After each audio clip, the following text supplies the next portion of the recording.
people be like, yo, Callie, I don't see you no lose weight, because I don't lose. You know what I'm saying? All I do is win.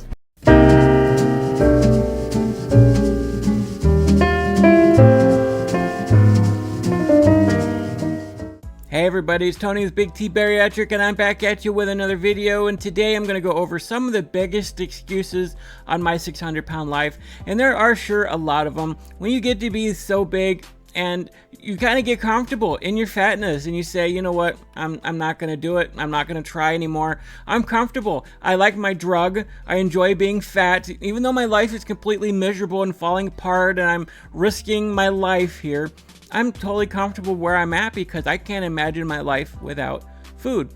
And that's a very scary place to be. And I know some of you are going to look on this video and you're going to say, Big T, you just did an update video a few days ago where you talked about how you're struggling right now. You're going through a lot. You're very stressed out. You're very, very busy. You're too busy to cook meals. And so your weight loss has stopped. And I'm going to say, you know what? There's a huge difference between having a moment where you're struggling and you slow down a little bit versus not even trying at all, or saying you're trying and not even trying. There is a huge difference in the mindset.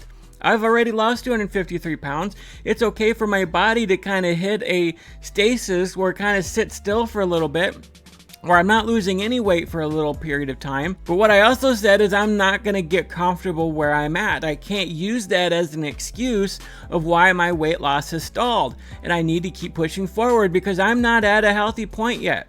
Yeah, after losing so much weight, it is easy to get comfortable and get complacent and think I need to stay where I'm at, but I can't have that attitude or else I could still die from being overweight because 450 pounds is still pretty damn heavy. All right, so I'm not gonna stay where I'm at. I'm gonna keep pushing forward to get the rest of this weight off. So if you're working at it and you're trying and you're just struggling with it at times, you have moments of success and then you have some moments where it's not going so well. That's okay. That's perfectly fine. That's going to happen. Don't let it get you in the bad frame of mind thinking this diet's not working, I'm going to give up on it and run back to the way of eating that you did before and then gain a ton of weight back. And that's absolutely not where I'm at. So again, there's a huge difference in mindsets. So we're going to get into this reaction and we're going to start it right now. I set an appointment to see Dr. Nazardin tomorrow, and I'm packing for the trip right now. You have everything? Yeah, I think. Will you help me close it? I'm concerned about Sarah going to Houston, but she needs to change her life completely. Sarah is so out of shape that she can't even pack her own suitcase, and her mother is justifiably worried about if she has what it takes to lose the weight on her own. We're both going to be going down there together. It's necessary because if Sarah doesn't do this, this might be her last chance. She's not going to have a real life if she doesn't lose weight, so it's something I'm willing to do. Apparently, Sarah's mother isn't alone here, as her sister also realizes what's at stake. This is a really good point here, and I often get lambasted. I often get attacked when I mention this, when I say when you're that big and you need to lose weight, it's often a family affair. Why? Because you get so big you cannot do it on your own. You get so big that you either have an enabler who is constantly feeding you to make you happy, to get you to shut up because you're whining all the time that you don't have enough to eat, or you need somebody to take you down to Houston and move down with you and do all the work for you so that you can get the surgery and make your appointments and eat right and go through Dr. Now's appointment and do all the stuff you need to do. So either you're going to do that as a family or you're going to be on your own and you're just going to end up ordering out a lot and you're going to fail your diet. So it's like when you go through rehab or you have a drug addiction, right? If you watch Intervention, and I had a lot of people say, Big T, you should react to Intervention because a lot of it is the same. It's addiction. That's absolutely true. Sometimes you need to get the whole family together to rally around the person, convince them they have a problem, take them to where they need to go, help them out, get them through the treatment they need to get treatment for, and just walk them through that process because they cannot do it alone. It is like a crack addiction. It is like any other type of addiction. Food is terrible. All right, you go through withdrawals once you get off of it. So it's very common for the entire family to have to rally together to make this happen. And if you're not going to do that, then you're probably the enabler. You're probably the one who keeps feeding because you get something out of it, or you just want the other person to shut up, so you give them what they want. So I often get attacked for saying that because they're like, Big T, why does the whole family have to get involved?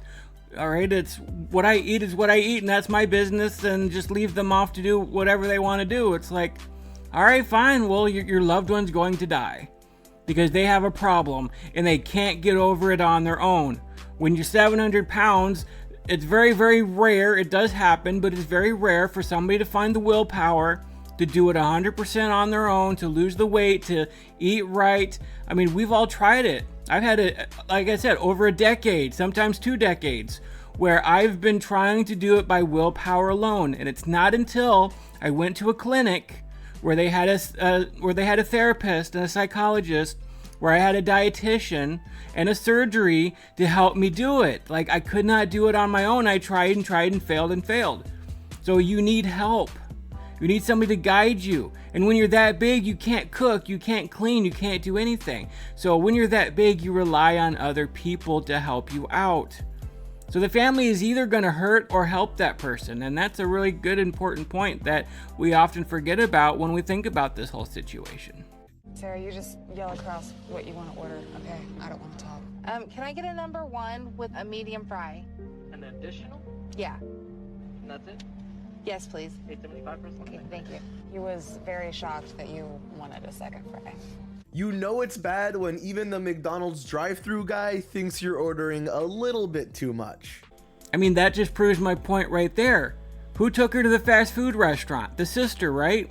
Like, the sister totally enabled her by taking her to McDonald's, getting her exactly what she wanted. She probably paid for it.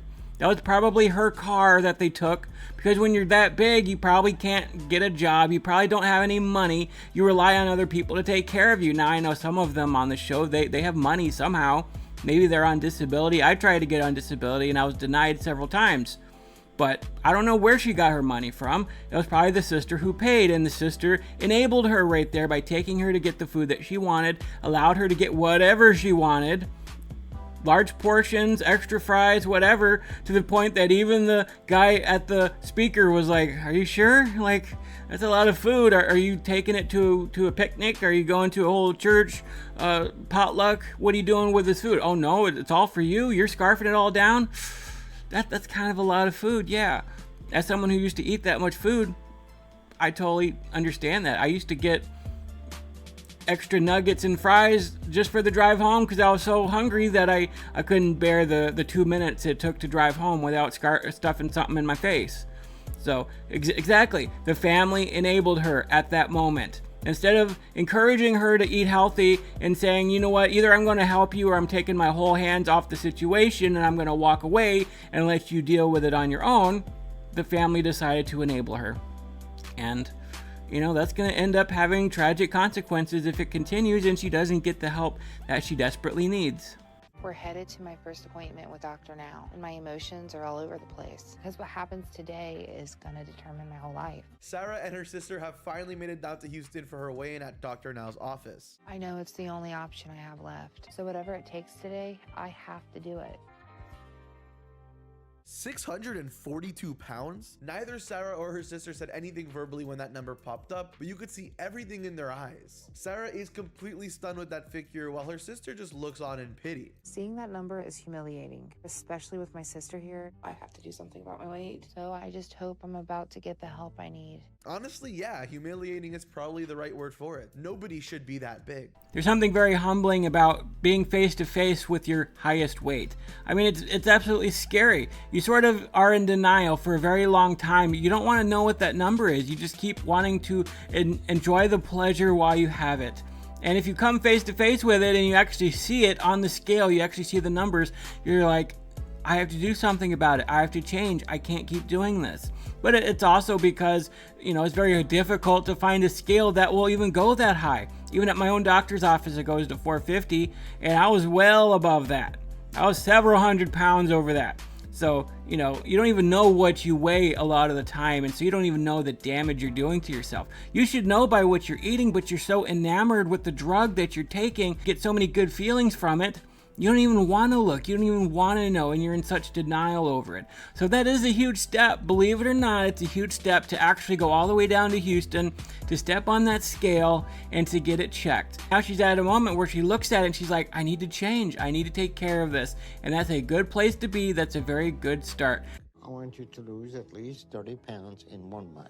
Okay, so you're going to need to follow a 1,200 calorie a day, high protein, low carb diet that I'll give you today. And if you do that and your lungs are okay, then I'll approve you for weight loss surgery. All right, Dr. Now's given the diagnosis. Let's see if Sarah could follow the diet. I'm headed to see Dr. Now for my follow-up appointment. So much is riding on this. And I just know with all the tension between me and my mom and how hard it is for her to be down here, that she's not going to stay if I'm not doing this. Sarah's first follow-up appointment is a big one because that strong support system we talked about earlier is starting to show some cracks. I've been in that same exact position with my own mom. It's very, very frustrating when somebody sees that you're not doing what you're supposed to be doing. They're doing all the work for you. They're cooking for you. They're buying the groceries for you. They're cleaning for you. They do everything for you because you can't do it on your own.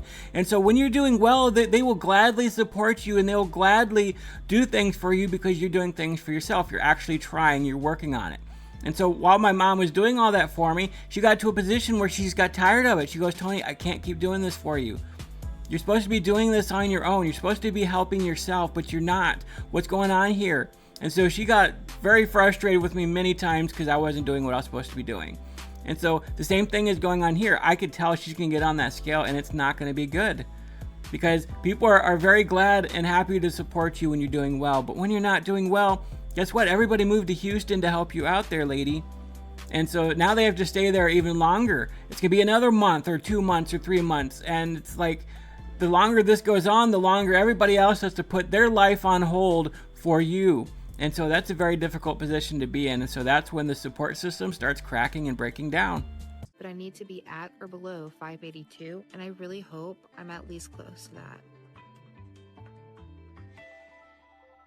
Oh my God, she gained weight. She genuinely thought she was gonna be at or at least near her target weight. So yeah, I don't think this is gonna go well. You took 2 months to get back here. Yes. And not only did you miss your 60-pound weight loss goal, but you gained 11 pounds. So what happened?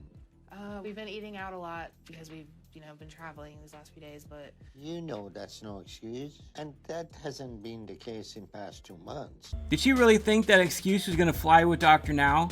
I mean, if he gave her 2 months, she probably had at least maybe a 50-pound weight loss goal from him. Maybe 100 pounds, 75 pounds, I don't remember what it was.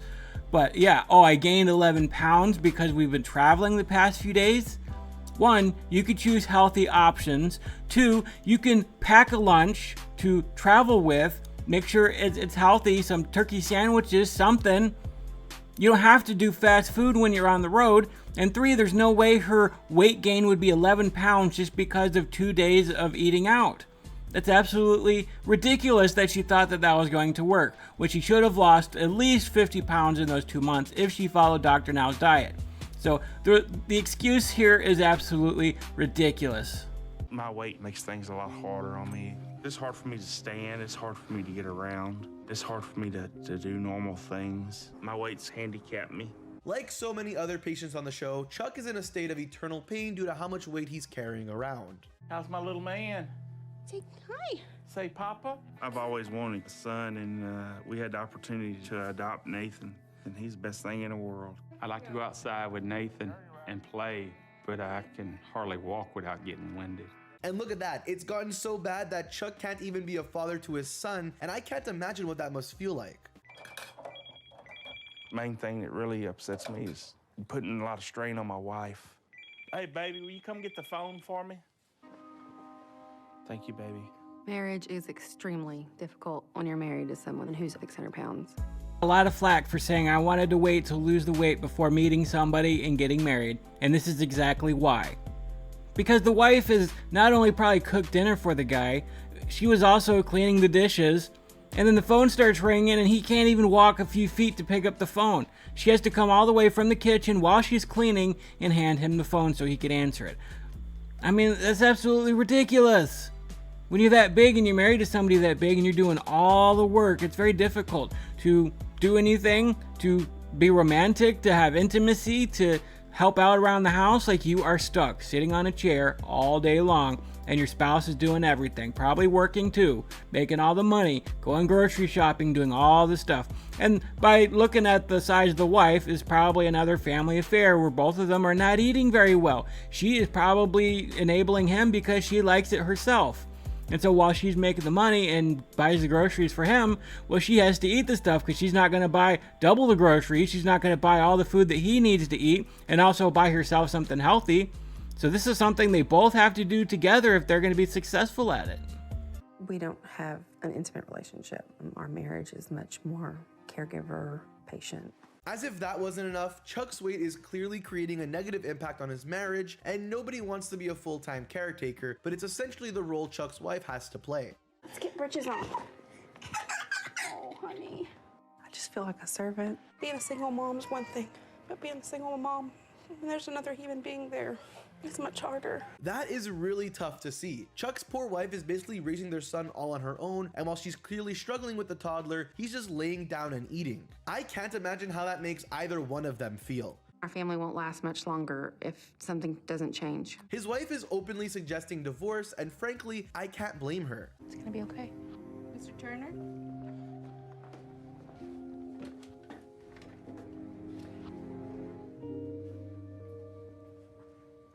Judging by the look on his face, Chuck desperately needed that wake-up call. That is the face of a man who just found out he's 1 or 2 bad meals away from a casket. What do you think gastric bypass is going to do to your eating habit? If you eat more than you need, it's going to make you hurt. The thing doesn't work that way. Surgery only does one thing, keep him from eating a lot at one time. Oh boy, and Dr. Now's meeting is off to a really bad start. Chuck thinks surgery is a quick fix that will permanently destroy his appetite, but it doesn't work like that. You need to lose some weight. You need to figure out what kind of eating disorder we got now, and you need to figure out what we can do to solve the problem. And that's one of the biggest things that a lot of people get wrong about weight loss surgery. They think it's a quick fix. They think it's the easy way out. When you tell somebody that you had weight loss surgery, they're almost disappointed in you because, oh wow, you didn't have the willpower to do it on your own. You had to rely on surgery. How dare you? That's a terrible thing. But you know what? It saved my life. I don't regret it, and I'll get in anybody's face who wants to tell me otherwise. I don't care. It saved my life, but it wasn't easy. It was a tool that helped me do it, but it also required therapy. Like Dr. Now was just saying, we have to figure out what his eating problem is. He needed therapy. He needed to work some of that out. It's not just getting the surgery and you're done. You still got to work out the mental parts of it. It's a comprehensive program that works on every part of you. It's no different than going to rehab. But you could still eat. You could still overeat. I still have to tell myself no. I still have to push the plate away. I still have to eat the right things. And so even though I haven't gained any weight, my weight loss has stopped the past few months. Because I've found a way around it. I'm stressed out, so I'm reaching towards food. I'm not able to eat the right things that I need to eat. Well, I've reversed that. I'm now doing the right thing that I need to do by living at a caloric deficit. I'm moving forward with that. But weight loss surgery is not the easy way out. It's not just a quick tool that's going to fix everything for you. And so when people start realizing that, maybe it'll start destigmatizing what weight loss surgery actually is. So anyways, I'm just going to stop right here, guys. This video is already over 20 minutes, and I appreciate you guys. Thank you for watching. I love you guys. God bless you all.